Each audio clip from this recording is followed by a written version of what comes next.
We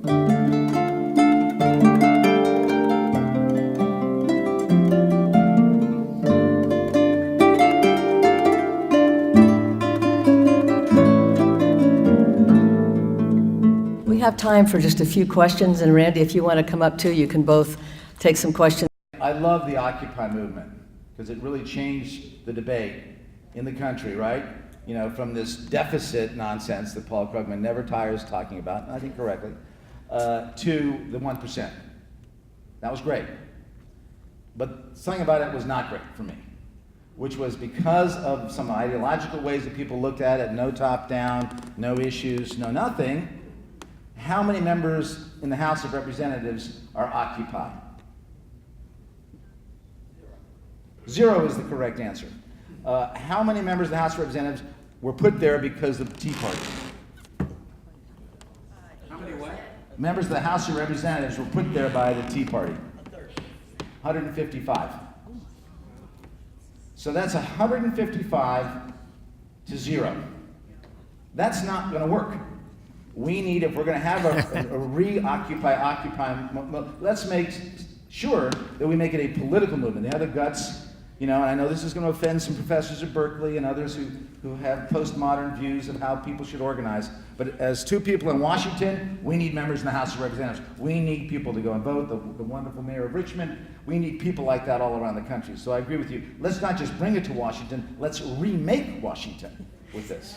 This woman over here. Yeah. I said capitalism has to be replaced. What would I replace it with? Well, let me, and this is just, you know, kind of word, I don't want to pick at words, but I didn't say capitalism needed to be replaced. I think it does. I'm saying capitalism is based on contradictions that will destroy it. So how do we react to that? How do we proceed with that? I've written something called Salmon Economics. I gave a talk. You were so kind to ask me a few years ago to give that talk. I'm happy to get that to people. It gets in a lot more detail on what I mean by, and what many of us mean, what Father Thomas Berryman and others, by ecological economics, except we don't like the fact that ecological is an adjective and economics is the noun, so we tend to call it economic ecology. Therefore, putting the human as the adjective and ecology as the noun, which we think is appropriate given the realities that we now know. So I would think that we need to have the best minds around to help us develop not only the technology assessment things that Randy was talking about, but also the tenets. I hope I and others have started that with what it really means to have an economic ecology where we have understood that our economic reality needs to be embedded. Remember, this is all disembedded, but re-embedded in the realities of nature. We're in love with our comfort and technology, particularly in the United States. How will we get off the tit? I thought you were going to answer that, Randy. No, I'm just the question repeater. Oh, I see. You're acting as an MC here. Okay, that's okay. Though when you're wrong, I'll correct you. Oh, please do. You've never failed, and I know you will again. Our beloved teacher, Father Thomas Berry, my beloved teacher and teacher of some here, he talked about, he had a lovely word for it, though it's not a very lovely thing, technological entrancement. And I believe that, you know, Marx said that religion was the opium of the people. I think our technology is the opium of our, you know, I mean, and not only that, but it is a technological cocoon. It isn't, you know, I mean, by the time you television and your little cocoon where you're working with your computer, your car on the way home, and then you turn on the television and then there's ESPN or whatever you're watching, or the, you know, Blacklist or whatever, you know, I mean, then you go to bed and you wake up, you get in the car, go thing, and you're on the cell phone constantly, so you're cocooned. So it's like the corporate body of technology, instead of the corporate body of Christ, right? And it's a very, very difficult thing to get out of that cocoon. And I think if we're going to be prophetic enough to see what's happening, we're going to have to go after that. And I'm pleased to say that we are going to be having a conference that Foundation Earth is co-sponsoring in New York City, October 24th and October 25th. That's going to deal with this exact issue. I'm not sure we can address it or solve it. And one quick thing about that, though, don't forget, and I often say this when I'm giving a lecture in college, I'll take out your smartphones, where they are, you know? Where do you think this came from? And there's like people like, what? everything in there actually came from the earth. Maybe manufactured in China, but it came from the earth. I'm convinced these young people think that these things were like invented out of air. Or we went to Mars, the metals came down. Now these precious earth metals are a non-renewable resource. Most of them in what country? Africa. Afghanistan. Damn it. The vast majority in Afghanistan. So if you wonder why we're there, that's what's keeping us. So sooner or later, the very basis of those will go as well. But you're right. I think to make progress, we have to address that issue. And we're going to have a conference on it. And hopefully Techno fascination is kind of the disease of the youth, but it's really all of us in many respects. Every new version of a smartphone, right, comes out with another set of bells and whistles, right? Well, it's probably another set of rare metals and minerals that come out of the body of the earth that help make those bells and whistles happen. If we had some kind of a technology policy that said with every subsequent generation, it needs to internalize its externalities, meaning really to eliminate its externalities to a greater and greater degree.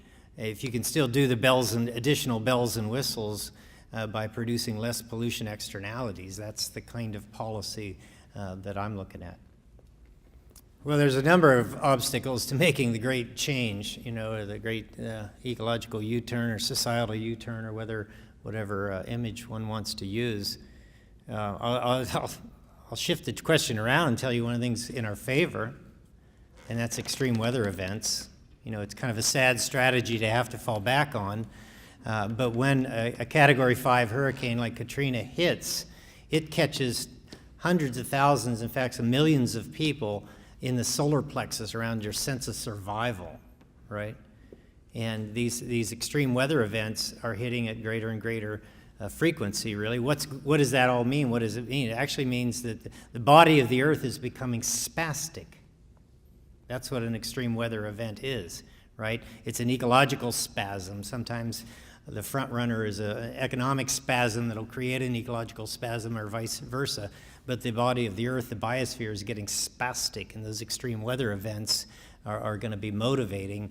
The question will be, of course, at that point, is there enough time, to stabilize at 2 or 3 degrees centigrade average temperature rise and not spiral off towards Venus, So I didn't answer your question, but Andy will. No, I think that was a good answer. I would say it's a little like trying to prepare a child for puberty.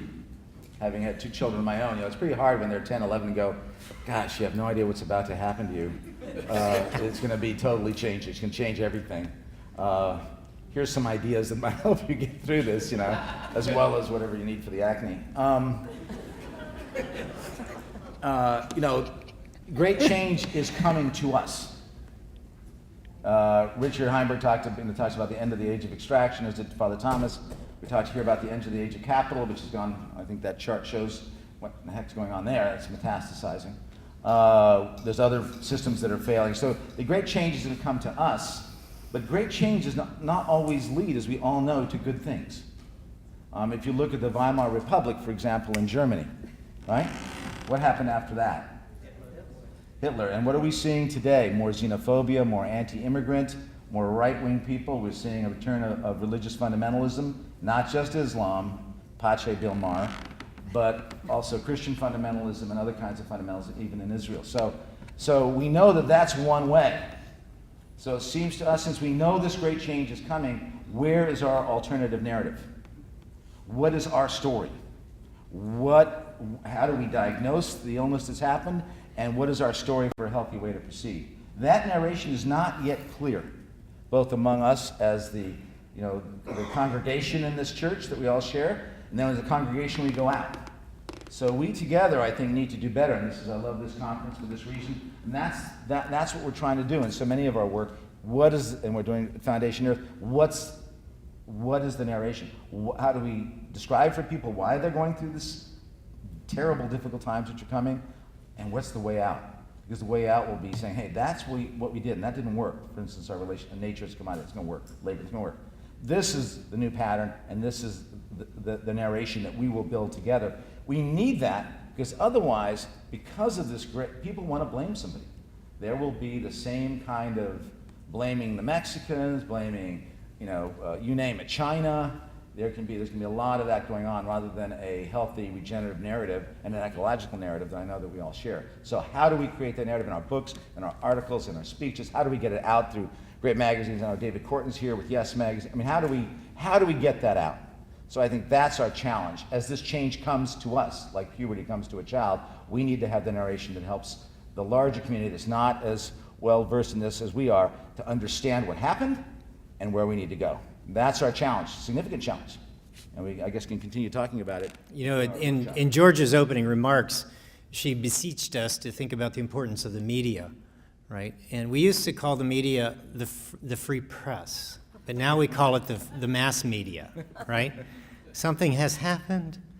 But of all things, I was in D.C. Not too long ago with Ralph Nader and Grover Norquist, right? And Ralph Nader was bringing up the importance of the media, and his point was the importance of the ownership of the media. It matters who owns the media. We really need to return mass media to free press. What was the function in society of free press but to report on and be part of the checks and balances of all the other sectors of society? The public governance sector of society, the commerce sector of society, civil society, religion, you name it. Free press reports on that and tries to keep us all more accountable and more honest, right? And so it's not okay for the commerce sector to take over what used to be the free press and now control it. It's part of commerce. But the same thing, of course, is happening in terms of barriers. You ask about barriers to the big changes. Is public governance. We got to put the public back into public governance. I prefer the phrase public governance to democracy because we don't have democracy in this country. We have corporate democracy. It's on a 1 to 10 scale, how much, if 10 were pure democracy, we're not at 10, correct? We're not at 0. Where are we at? Most audiences put us in the kind of 4 to 6 range. Well, if it's 4, that's less than 5. That means we're minority shareholders in our own country. Right, and so we have got to put the public back into public governance, and that's been talked about in the conference. And we've got to return, or eradicate mass media and reestablish the free press. I think we're going to be done with this. I just want to say one thing. Because here's another example of what we were just talking about with the media. At the hotel many of us are staying at, when I got back last night, I thought, I really want to see Jon Stewart and Colbert tonight. And I turned on the TV, I'm looking for the channel. They've got tons of channels on our television in the hotel, but no comedy channel, no Stewart and Colbert. So I called the front desk and I said, what's with this? You don't have the comedy channel, but you've got all these other channels. Oh, I don't know. What channel is that? They didn't even know what I was talking about at the front desk. So all of those of you who are staying at the hotel, please ask for the comedy channel. We want real news, and that's the only place you get it on television these days.